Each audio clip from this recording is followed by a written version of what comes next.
Newcastle last night didn't stick up for themselves enough against West Ham United. They were stunned by the Hammers. They recorded their first away win since August and gave breathing space to Julian Lopetegui. Newcastle dominated large parts of the game. I was at the match actually last night, but failed to score at home for the second time in just 25 Premier League games. I don't think many people thought that West Ham were going to win last night. No. I mean, I went up to Newcastle last week to do a thing for my Upfront podcast with Eddie Howe, who's my new bestie, and I bought my particular brand of good luck to him, haven't I?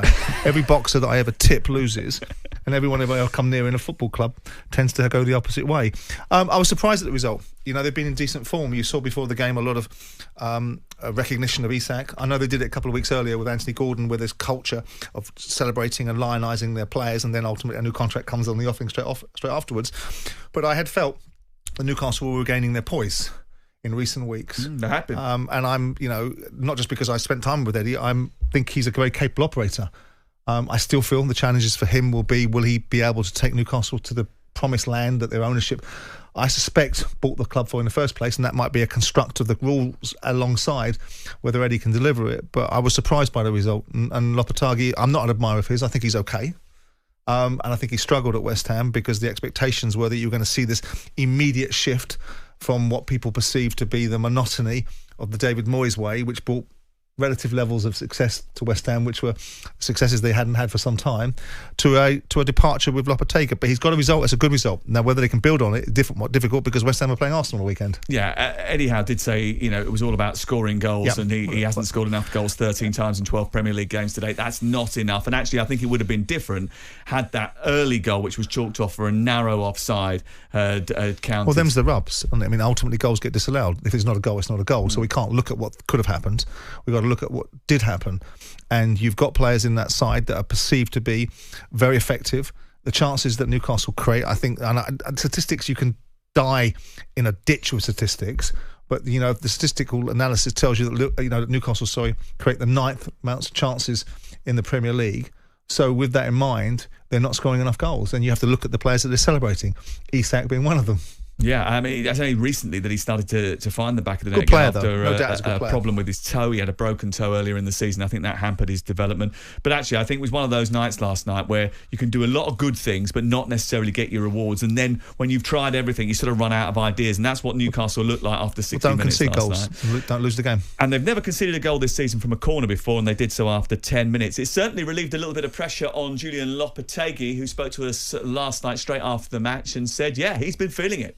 My life is like this. I am coach, so if you are a driver or you have one high or red, I am coach. I have, but we don't think about. We think and the thing that we can do to improve the team, and knowing that we can a lot of things to improve today too, and for the future trying that to convince the player that the strength of one team is the team, and to put the best for the team. Today we did. Fortunately, we won, and we have to keep the good things and to try to improve other things for the next challenge, because each match in the Premier League is one big challenge. So we have to be able to keep the good things and to look forward for the next challenge. I know that Jim has been being told over the course of the last week or so that when the reports have been circulating about the possibility of Lopetegui losing his job and being under pressure, that the resolve has been there from the ownership saying he's not under any pressure. How important is it to hold your nerve when you're an owner in a situation where a manager hasn't taken as you expected? Depends what you're holding your nerve for. Whether you're holding your nerve to save face, or you're holding your nerve because you believe that the best is yet to come. Now, a source close to David Sullivan would tell Jim what West Ham are doing, which means David Sullivan. So with that in mind, it's not a trait of theirs, is it, to literally make decisions about managers and then get rid of them pretty quickly. No, they're good at not doing that. Yeah, and some would say they're good at not making a decision that needs to be made. But I think on the whole, despite the criticism of that ownership model, I think most of the time they've gotten a lot of it right. They might not get the optics right. The move to the stadium might not have optically been the way that the West Ham fans wanted it, and some of the decisions they've made. They didn't get it right with Pellegrini, did they? No, they didn't, but they backed him. And so with that in mind, they went into it with the best intentions. People would have suggested that Pellegrini, a former Premier League winner with Manchester City, might have been a coup for West Ham at that stage. As it was a waste of time, and he got to spend a lot of money, which probably left scar tissue on Sullivan in terms of when you look at players like Felipe Anderson that came in, that was spent a lot of money on, didn't do very much. So no, holding your nerve is relative to what you're holding it for. You're very early in the stage. West Ham aren't hitting the ground running, but this is a little bit of a marathon and not a sprint, and you have to ignore the background noise. And with due respect to the media, it's background noise. You have to listen to the fans, which is more real for you. But you also know, if you're close to what you're watching, the reasons why you do hold your nerve, for want of using your expression. Okay, we might revisit this when we talk about Steve Cooper a little bit later on, because they did make a big decision made a quick decision after just 12 games and 157 days. I mean, looking back at the game itself, it was a classic away performance in some senses, because they soaked up pressure, rode their luck a little bit, counter-attacked ruthlessly, but it definitely wasn't a change in style from David Moyes. In fact, it was the kind of performance that had the former manager's fingerprints all over. Is that what the West Ham fans wanted? But is that the identity that the club's supporters crave, or is it imperative that sometimes you just win? But needs must. I think there's two kinds of performances. There's on the road on a Monday night, away to a team that's in form, that offensively are quite compelling, and then there's playing at home against a lesser opposition and playing the way that perhaps David Moyes' philosophy entailed, which was a certain brand of football that didn't involve a lot of possession of the ball. In an away fixture, away to Newcastle on a Monday night, going and getting a smash and grab 2-0, job done. Doing it at the Taxpayer Stadium, against opposition that people would expect you to impose yourself upon, is the conundrum. Not away to Newcastle. Newcastle are perceived in a lot of people's minds as a top 6 side in the waiting. That's what a lot of people think, because of the background noise about the club and potentially what's happened in recent seasons, that Newcastle no one would be surprised if Newcastle finished 6th, 7th, 8th in the league. They would have been 6th if they won last night. Right, so there's my argument. So with that in mind, West Ham are not at this moment in time. So an away win that might not be all-consuming, cavalier, rambunctious, easy on IR football is still a bloody good result, going up St James's Park on a Monday night with a team that's in reasonable nick and coming away with 2-0 win.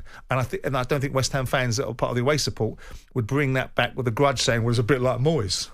Danny Mills was on commentary with me last night, and he said he did say actually that one of the things he felt that Newcastle were missing was a very creative number 10 who can sort of, when you're a team that are established in the Premier League and are looking to try and break into the top 6 and then European positions regularly, you're going to come up against opposition that back up against you and put men behind the ball. And you've got to be you clever need a special player. Yeah. Have they got a special player that can unlock the door? They've got a lot of great players that do things like run in behind and finish great chances. What do you think of Tonelli? What's his job? Well, I think he's more industrious than that. Does he have the silk to be able to unlock a door? Well, I mean, what's the current malaise at Man City? Is it a lack of silk? Or is it a lack of cohesion in the centre of midfield because they've lost Rodri and defensively all over the shop? Whatever someone hasn't got is an observation that someone can make. Yeah. Right? So with that, been key last night, but does that hold you back? Do you need to spend that big money on that sort of player in order to get you into that upper echelons? Well, or is the this as good as it gets? Gimme Ares is a creative player. Whether he's as creative as people think he can be, or ultimately a couple of years ago people were raving about him, it's perhaps gone a little bit quieter. And there's a lot more positives about Newcastle than there are negatives. Yes, everybody wants a creative game changer, opener of doors, an Odegaard player, but they're as rare as rocking horse. Where are they? And ultimately, how much do they cost? And that kind of player is often sought by the clubs that are already well established, that are winning things. So unless you're going to uncover a gem or someone that potentially someone didn't want, like Real Madrid's departure from Odegaard, that now looks like the complete player at Arsenal, the complete, ultimate game changer for them, it's difficult to argue. But I think with Newcastle, you've got lots of other attributes. But Danny isn't wrong in that. But that's not necessarily the reasons why they didn't win the game. You just made a case. Are they creating chances? If they're creating chances, then the number 10 argument falls away a little bit, doesn't it? I just because think they're at not the end of the game, chances. when they hadn't taken the chances, they'd made a lot of changes in the match. They kept changing players. In fact, they were going to make an extra change and then realised they'd already made 5 because they brought Harvey Barnes on at half-time. Do you consider Newcastle's lack of chance conversion profligate. No, I think it was last night was a moment in time. They made a few mistakes and didn't score when they needed to. I think Eddie was saying in what I saw in press interviews that it's a consistent theme. Yeah, that they create chances. So that's not down to lack of creativity. That's down to clinical finishing. Yeah, probably in that regard. I just think there was a moment last night when they needed a little bit more creativity. But you're right about the conversion of chances. Well, the one argument I'll make in Newcastle's favour there, Simon, is the fact that Isaac's been asked to play up front on his own, injured for the early part of the season, and Callum Wilson's only just come back. There hasn't been an alternative. But if they're still creating chances, and you're talking about a player that's perceived to be top class and that's sought after by some of the big clubs, he's got to take them. Because if he takes a chance early in the game, then West Ham can't bank up. Yep. West Ham have got to come out, and all of a sudden, the number 10 that we're looking for to unlock the door doesn't become so prevalent. Agreed. 03717 2233 44. Could last night be a reset in Lopetegui's tenure? West Ham fans, was that what you were waiting for, or is there still more to come from your side? 03717 2233 44. And Newcastle supporters, what did you make of last night? You had a lot of the ball, especially in the first 60 minutes, but you couldn't make your chances count. How concerned are you about that? And what does it say about the Premier League? Because just 8 points separate West Ham in 14th and Manchester City in 2nd. Is it the most competitive ever? 03717 2233 44. Jim White and Simon Jordan. Monday to Friday mornings from 10 on AM, on DAB, via the talkSPORT app and on your smart speaker. talkSPORT.